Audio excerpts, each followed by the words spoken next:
Hello everybody, welcome to Tempest Books. I'm Rebecca and today we are doing our April TBR.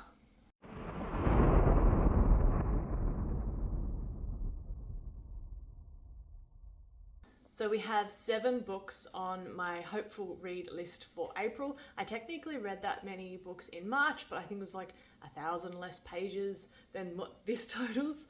So we'll have a look at them and see which ones I feel like I'm more likely to get to in the coming month. So first we'll look at our kind of touches on apocalypse genre books for the next month. So we've got Wanderers by Chuck Wendig and Sleeping Beauties by Stephen and Owen King. Now this series, or the duology I should say, is actually one I found watching other people's YouTube videos. So I'm looking forward to this one. It's, I think, kind of apocalypse. Because, you know, societal collapse and people taking over, things like that. This one seems to be essentially that half the world sleepwalks towards somewhere. It is based in America by the look of it, and yes, a bunch of people wake up and don't technically wake up, and they're headed in a direction, and some people are just following them, and the rest of the society is just crumbling around them. So, you know, it sounds right up my alley. I'm looking forward to it. I've got both books sitting here waiting, so if I love this one, I may just jump straight into the other one. I've been binge reading lately, as the sets of series in my wrap up for this month will show later. Now, I've only read one other Stephen King book, which was, as probably as expected, The Stand. And I haven't read anything that is also like co-written with him by his son. One of my friends handed me this book, like this is actually his copy, it's not mine. And he handed it to me and said, look, it's kind of apocalypse. Women go to sleep and if you wake them up, they're gonna kill you. It's just like you, you'll love it. I'm going, you know what? He's not wrong. He really isn't. I am a terrible, terrible, terrible morning person. Like, I'm rabidly anti-morning, especially if it's so morning, it's still dark. As far as I'm concerned, if it's still dark, it's still yesterday, and I should not be awake right now. I have 2 modes of waking up, zombie and swinging. If I wake up on my own, I shuffle about making vaguely human noises, desperately reaching for anything that has a caffeine percentage. And if someone wakes me up suddenly, they probably got popped one in the face for it. So, you know, this book is apparently just awesome for me, so I'm going to give it a try. What little I know about it is most of the women, when they go to sleep, they get covered in webbing and they don't wake up. And if you wake them up purposefully, they kill you. So, sounds awesome. I'll try it. It's a bit of a doorstop, just like the other book that I read from Stephen King was. I'm looking forward to it. It sounds wacky. Kind of apocalypse, kind of murderous, kind of supernatural. Sounds good. I'll try it. Okay, the third book I have here is Pandemic by Scott Siegler. This is the last in a trilogy. I read the first 2 books in this trilogy in March. They were amazing. I loved them. He is quickly becoming one of my favorite authors, and like if I come across one of his books, chances are I'm going to try and get hold of it because his stuff is amazing. I love the science that he has. He has this amazing ability to make really complex, complicated science extremely easy to follow. And the few times that I can't follow the science, he's always immediately in the next few sentences likened it to an easy analogy so that you know, oh, actually, no, that's really easy. I get that. And I love that. I love how gory his books are. And this trilogy in particular, I think it was written in 2008, the trilogy started. It was one of his first books. And it is amazing. The humor in it is so dry and gory, and it is right up my alley. I adore the series. This series is kind of sci-fi. It's an alien invasion, so yeah, no, sci-fi. We have alien triangles, we have diseases taking over people, consciousnesses that are taking over, and there is so much to love in this series. Oh yeah, I'm gonna do a review on both of the first books on my channel soon. So yeah, I will hopefully read this at some point this month. I am looking forward to finishing the trilogy, but I'm also kind of sitting here going, but I don't want to finish it because that means it will have ended. But yes, we will get there eventually. Pandemic by Scott Siegler, the Infected trilogy. It was astounding and I almost don't want to finish it. Next we have a wee baby book.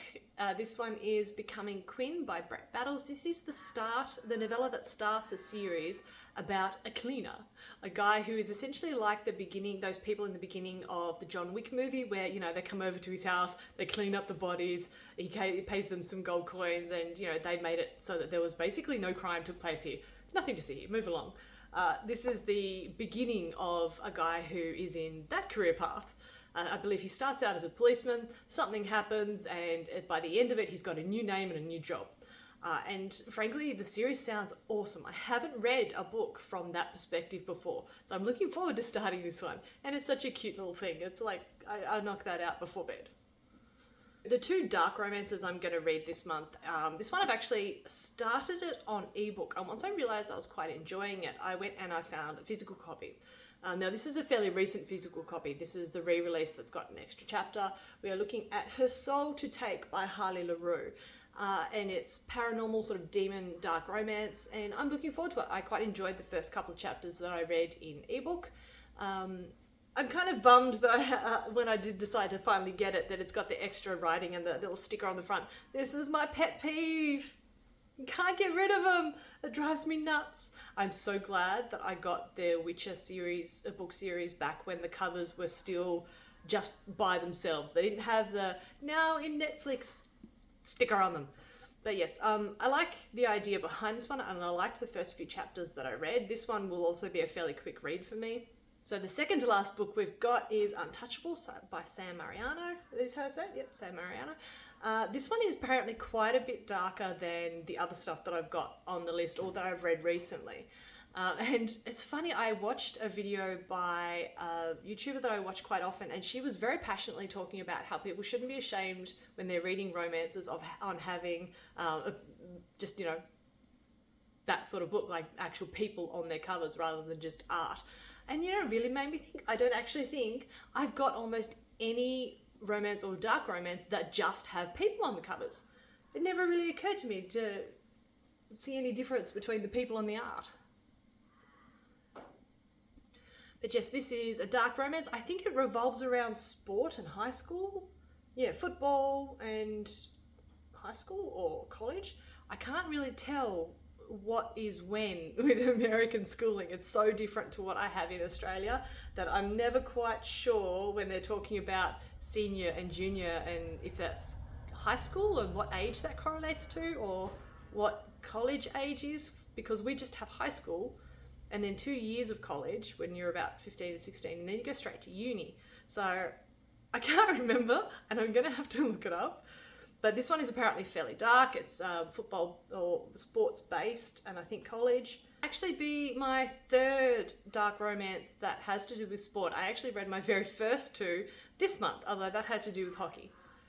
So this will be interesting. I think the darkest of the dark romances that I've ever read personally was God of Malice by Rita Kent. So it'll be interesting to see how these two kind of, I suppose, compare in darkness, because I've been told this is quite dark. This has got some scenes in it that are pretty borderline.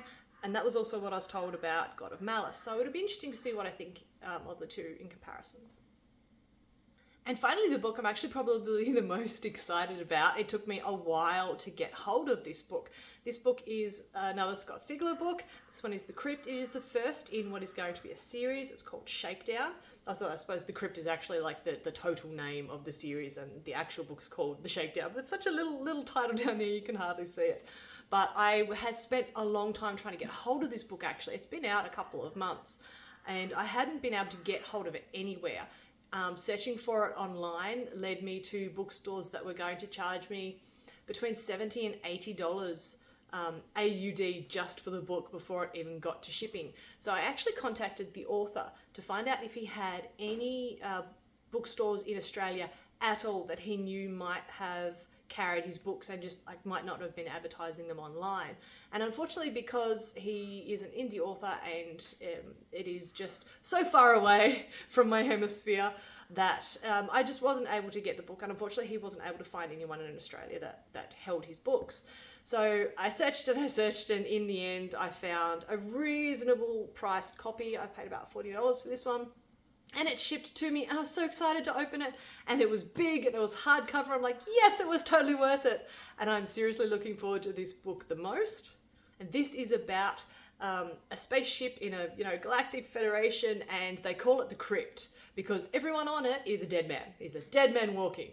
Now this ship can go from one point in space to another immediately, but they do it by basically dropping into another dimension and then out again. And it sends people mad. Interdimensional travel causes hallucinations and breakdown and psychotic behavior.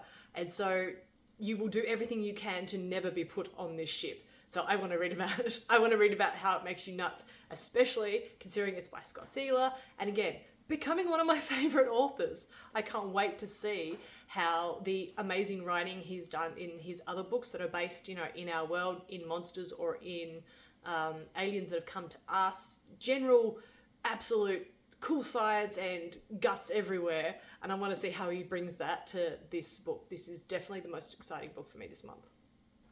And so here we have it, my April TBR. We've got aliens, and we've got more aliens, and some dark romance, and some apocalypse, and some guys who should have been in John Wick, and demons. It's a smorgasbord of able to pick from this month, and I'm looking forward to it. I think I'm gonna have to roll a dice and figure out which one of these books I'm gonna read first. I'm so torn between wanting to start the new Scott Sigler book, not wanting to finish the trilogy of him that I started last month, reading about cool sexy demons, or people who are wandering and following them, or the tiny little book that starts out as a cleaner of nothing I've ever read before. It's like, I don't know where to start. I'm gonna have to put numbers on a paper and then randomly pick the paper. Alright guys, I will read these books this month. I will make videos about them to let you know how they went. And that's it, we're all done. Have you read any of these books, guys? What do you reckon about them? Have you got suggestions on books like these? Because I would love to add them to my coming reads. Because this TBR has just gotten me so excited. Alright guys, see you next time.